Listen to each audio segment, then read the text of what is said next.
लेकिन जिस ढंग से कांग्रेस झूठ पर बहल खड़ा करना चाहती है वो खड़ा होने वाला नहीं है। तो ये मूल बात यहीं पर अटकी हुई है और इसको केवल चुनावी मुद्दा गहलोत साहब और कांग्रेस बनाना चाहती है, लेकिन इनके झांसे में जनता आने वाली नहीं है। पूरे प्रदेश में धारा 144 लगा दी थी, तो हमको और जिला प्रशासन ने परमिशन नहीं दी।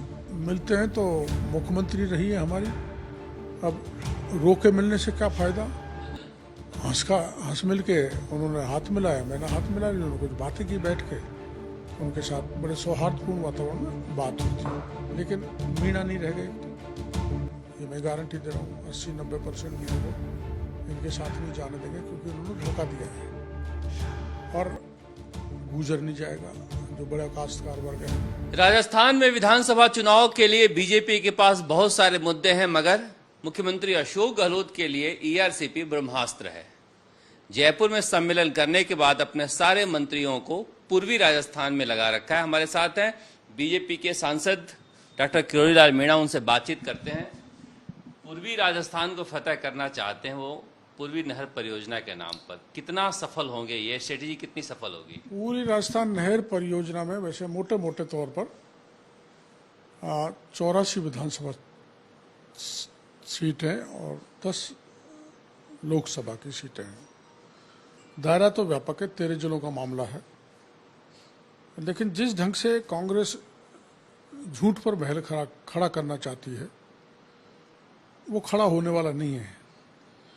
मुख्यमंत्री जी कह रहे हैं कि हमें मध्य प्रदेश की सहमति की आवश्यकता नहीं है, जबकि उन्होंने मुख्यमंत्री बनते एक पत्र तत्कालीन मुख्यमंत्री मध्य प्रदेश के कमलनाथ जी को पत्र लिखा था, जिसमें सहमति चाहिए थी, एनओसी चाहिए थी ईआरसीपी के लिए।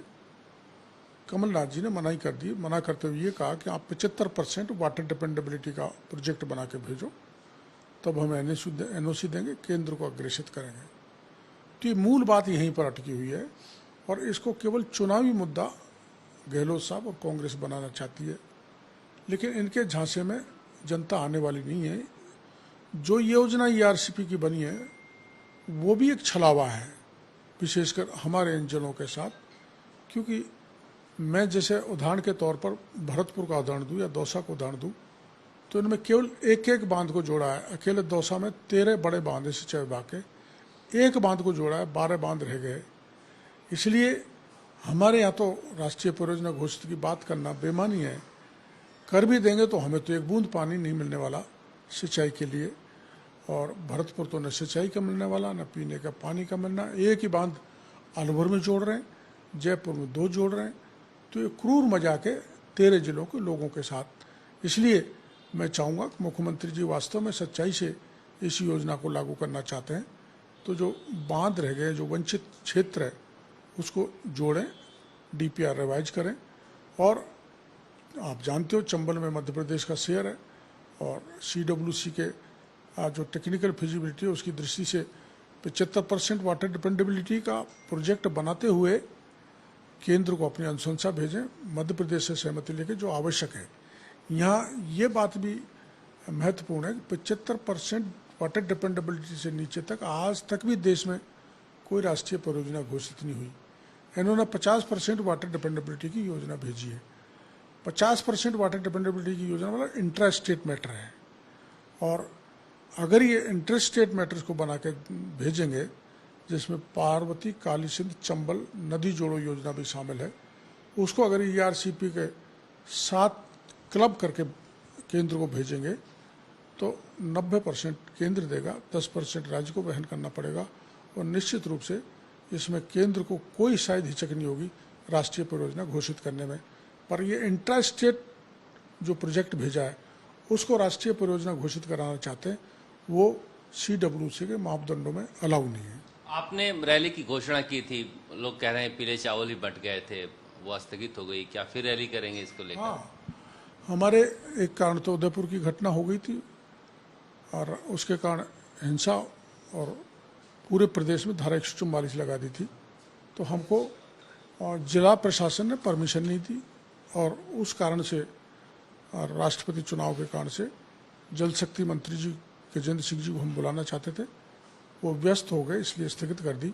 अब हम 9 अगस्त को विश्व आदिवासी दिवस भी है और अगस्त क्रांति भी 9 अगस्त को हुई थी, अंग्रेजों भारत छोड़ो।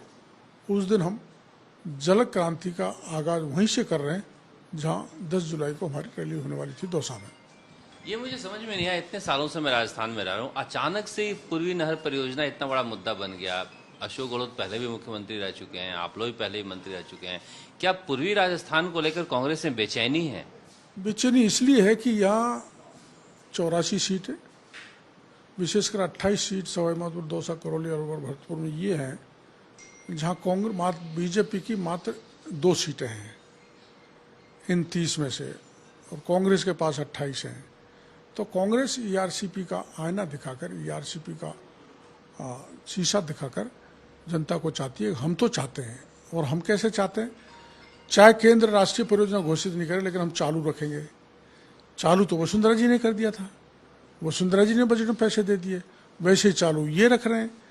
अब आप मेरे वहाँ सवाई माधोपुर में चंबल का पानी, नांदोती चंबल जो योजना है उसका पानी के चाहिए 50 करोड़, वो 50 करोड़ राजस्थान की सरकार देकर सवाई माधोपुर को नहीं पहुंचा पा रही पानी पीने का, तो 37,000 करोड़ राजस्थान की सरकार कहाँ से देगी? ये तो पूरी तरह से गुमराह कर रहे हैं, वोट की फसल काटना चाहते हैं।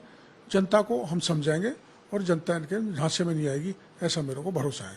आपने वसुंधरा जी का जिक्र किया, वसुंधरा राजे जी के साथ आपकी तस्वीर काफी लोकप्रिय हो रही है सोशल मीडिया पर। लोग कह रहे हैं कि पुराने दिन वसुंधरा जी ने क्या कि हम 2017 में उन्होंने ज्वाइन किया था, तो मैं 1987 से मैं इस मुद्दे को उठा रहा हूँ। चंबल का पानी बहकर बेकार जा रहा है, इनको ईस्टर्न राजस्थान के जिलों में सिंचाई पीने के पानी के लिए डाला जाना चाहिए। वसुंधरा जी के नाम इसलिए ले रहा हूँ, कांग्रेस का 70 साल का राज निकल गया। उन्होंने कभी ये नहीं सोचा कि कोटा की डाउन स्ट्रीम से लेकर धौलपुर तक चंबल का पानी बेशुमार बह के समुद्र में चला जाता है। वो हंसती हुई जो तस्वीर वायरल हुई है उसके लेकर लोगों में चर्चा हो रही है। अब वो तो मिलते हैं तो मुख्यमंत्री रही है हमारी, अब रो के मिलने से क्या फायदा? हंस मिल के उन्होंने हाथ मिलाया, मैंने हाथ मिलाया, उन्होंने कुछ बातें की बैठ के, तो उनके साथ बड़े सौहार्दपूर्ण वातावरण में बात हुई थी, कोई राजनीतिक षड्यंत्र नहीं था। ये बताइए कि आप पूर्वी राजस्थान में आप जाते हैं, आपको क्या लगता है लोगों का मिजाज कि पिछली बार इतनी सीटें क्यों आई थी और इस बार आपको क्यों लगता है कि लोग झांसे में नहीं आएंगे? देखो, उनका एक तो कारण सबसे बड़ा ये था एंटी इनकम्बेंसी, वसुंधरा सरकार के खिलाफ एंटी इनकम्बेंसी थे, एक कारण। इस इलाके में ज्यादा, इस इलाके में ज़्यादा, ये सच्चाई स्वीकार करनी पड़ेगी, क्योंकि मैं हालांकि बीजेपी में था लेकिन लोगों का गुस्सा था। एक दूसरा, मीणा, गुजर, माली, माइनॉरिटी और एससी एक साथ जुड़ गया, इसलिए पूर्वी राजस्थान में इतनी सीटें कांग्रेस को आ गई। अब माइनॉरिटी इनके साथ रह सकती है लेकिन मीणा नहीं रह गए। एक तो ये मैं गारंटी दे रहा हूँ, 80-90% मीणों को इनके साथ नहीं जाने देंगे, क्योंकि उन्होंने धोखा दिया है। और गुजर नहीं जाएगा, जो बड़ा काश्तकार वर्ग है हमारे इलाके का, मीणा, गुजर। और बाकी एससी में भी भारतीय जनता पार्टी ने गहरी पैठ की है। और माली जो है सदा से कमल का फूल वाला रहा है, फूल वाले माली हमारे इलाके में ज़्यादातर वो बीजेपी के साथ रहे हैं। गहलोत साहब वैसे भ्रम फैलाते हैं, मालियों ने कोई ज़्यादा वोट पिछले चुनाव में नहीं दिया, वो तो कॉम्बिनेशन ज़्यादातर था, गुजर, माइनॉरिटी, मीणा और एससी, इसलिए सीटें आ गई। अब वो कॉम्बिनेशन टूट गया है। पहला तो एंटी इनकम्बेंसी है, दूसरा गुजरों में इस बात की नाराज़गी है कि पायलट को दबाया जा रहा है, प्राथमिकता नहीं गई। तीसरा इस बात की नाराज़गी है कि मैं सिविल लाइन में जाता हूँ तो मेरे को घुसने नहीं देते, गिरफ्तार कर लेते हैं।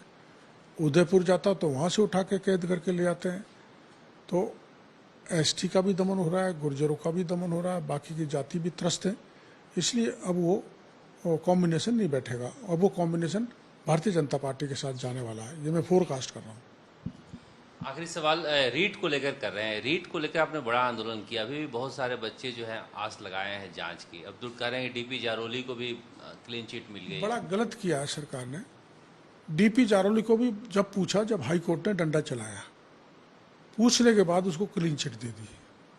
और पूरी जांच मैंने शिक्षा संकुल तक डीपी जारोली तक भेजी थी। डीपी जारोली और अपना प्रदीप पारासर, राम कृपाल मीणा और 2 और जिनके हाथ पेपर भेजे गए थे, मैंने ये बताया था, जानकारी दी थी। उसके बाद बर्खास्त कर दिया। बर्खास्त करने के बाद डीपी जारोली ने बयान दिया कि इसमें बड़े राजनेताओं का हाथ है, मेरा उतना लेना देना नहीं है। अब बड़े राजनेताओं को जहाँ हाथ आएगा तो आप स्वाभाविक ऐसो जी हाथ डालेगी नहीं, पूछेगी नहीं। और आप ये बताओ, एक ही जगह 3 आदमी बैठे हैं, मैं आरोप लगा रहा हूँ कि यहाँ इस कमरे में बैठे, यहाँ से पेपर जा रहे हैं, वहाँ के प्रदीप पारासर को, रामकृपाल मीणा को तो आप गिरफ्तार कर लो और डीपी जारोली को बख्श दो। इसका मतलब ये है कि बड़े लोगों के भी, राजनेताओं के भी हाथ हैं।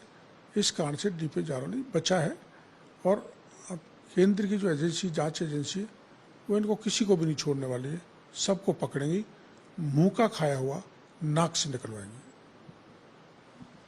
डॉक्टर किरोड़ीलाल मीणा, राज्यसभा सांसद बीजेपी, कह रहे हैं कि रीट मामले में केंद्र सरकार पूरी जांच करेगी और जो राज्य सरकार कहा करती थी दूध का दूध और पानी का पानी होगा, वो केंद्र की जांच में होगा। पूर्वी नहर परियोजना को लेकर कह रहे हैं कि काठ की हांडी इस बार कांग्रेस की नहीं चढ़ेगी। कैमरामैन शर्मा के साथ शरद कुमार,